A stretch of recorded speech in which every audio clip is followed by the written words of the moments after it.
नमस्कार। चलिए आज बात करते हैं एक ऐसी कहानी की जो सदियों से हमारे दिलों में बसी है।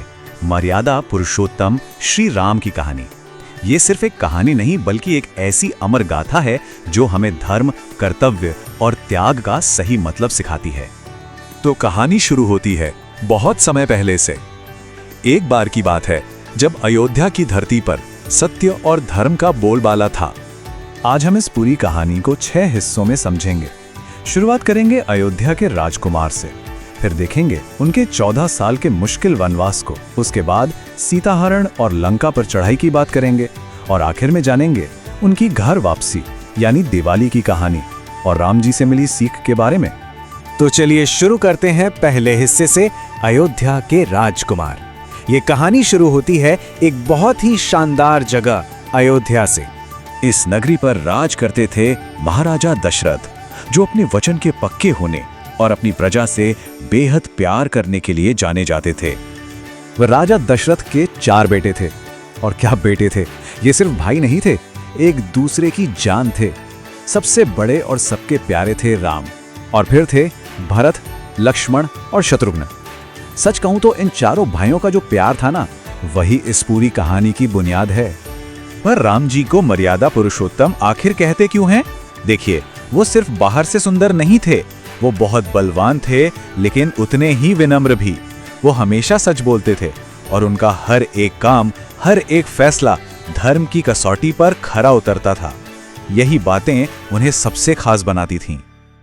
और यहीं से कहानी में एक ऐसा मोड़ आता है जिसने सब कुछ बदल कर रख दिया। हम बात कर रहे हैं 14 साल के वनवास की। ये सब शुरू हुआ महारानी कैकेयी के उन 2 वचनों से जो राजा दशरथ ने उन्हें कभी दिए थे। हुआ ये कि अपनी दासी मंथरा की बातों में आकर उन्होंने वो वचन ठीक उस समय मांग लिए जब राम के राजा बनने की तैयारियां जोरों पर थी। और वो वचन क्या थे? पहला कि उनके बेटे भरत को अयोध्या का राजा बनाया जाए, और दूसरा राम को पूरे 14 साल के लिए जंगल भेज दिया जाए। सोचिए, इन 2 वचनों ने पूरे अयोध्या को गम में डुबो दिया। और यहां देखिए राम का बड़प्पन। राजपाट छिन गया, लेकिन चेहरे पर कोई गुस्सा नहीं, कोई शिकन नहीं, बस मुस्कुराकर कहा, पिताजी का वचन ही मेरे लिए सबसे बड़ा धर्म है। भाई रघुकुल की रीत ही यही थी, प्राण जाए पर वचन न जाए। अपने पिता की बात रखने के लिए उन्होंने सब कुछ एक पल में छोड़ दिया। लेकिन इस मुश्किल रास्ते पर राम अकेले नहीं थे। उनकी पत्नी सीता और उनके भाई लक्ष्मण दोनों ने महल की सारी सुख सुविधाओं को छोड़कर उनके साथ जंगल जाने का फैसला किया। ये होता है सच्चा प्यार और कर्तव्य। तो अब कहानी जंगल में पहुंचती है और यहाँ एक बहुत बड़ी और भयानक मुश्किल उनका इंतजार कर रही थी, सीता माता का हरण। जंगल में भी राम एक राजकुमार की तरह नहीं बल्कि एक साधु की तरह जी रहे थे। वो वहां ऋषि मुनियों की रक्षा करते थे, राक्षसों से लड़ते थे, मतलब अपना धर्म निभा रहे थे।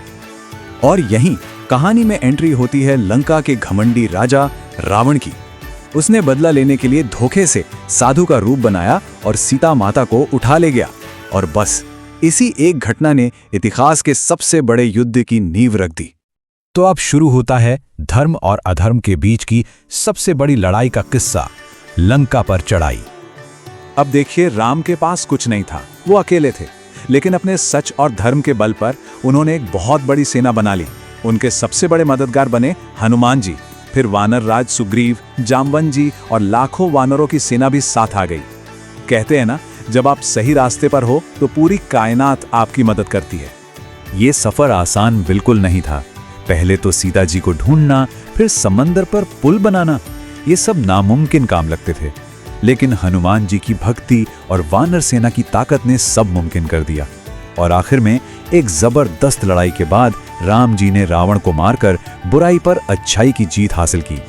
तो बुराई का अंत हो चुका था और अब वक्त था 14 साल लंबे इंतजार को खत्म करने का।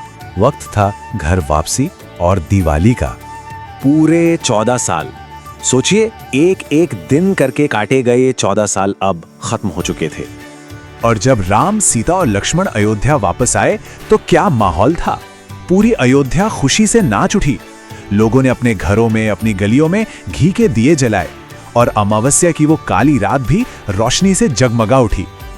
और बस कहते हैं कि तभी से हर साल इस दिन को हम दिवाली के तौर पर मनाते हैं। ये सिर्फ एक त्योहार नहीं है, ये अंधेरे पर रोशनी की और बुराई पर अच्छाई की जीत का प्रतीक है।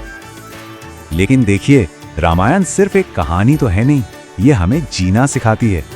तो चलिए आखिर में बात करते हैं राम जी की दी हुई सीख की। तो हमें राम जी के जीवन से क्या सीखने को मिलता है? पहली बात, अपने माता पिता की बात मानना, अपना कर्तव्य निभाना। दूसरी, हमेशा सच बोलना, चाहे रास्ता कितना भी मुश्किल हो। तीसरी, हर किसी से प्यार करना।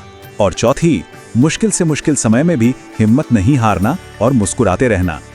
तो जाते जाते एक सवाल, आज के इस तेज रफ्तार दुनिया में राम जी की कौन सी एक सीख है जो हमारे लिए सबसे ज्यादा जरूरी है? क्या वो वचन का सम्मान है, या अपने कर्तव्य को निभाना, या फिर हर हाल में सही रास्ते पर टिके रहना? इस बारे में सोचिएगा जरूर। जय श्री राम।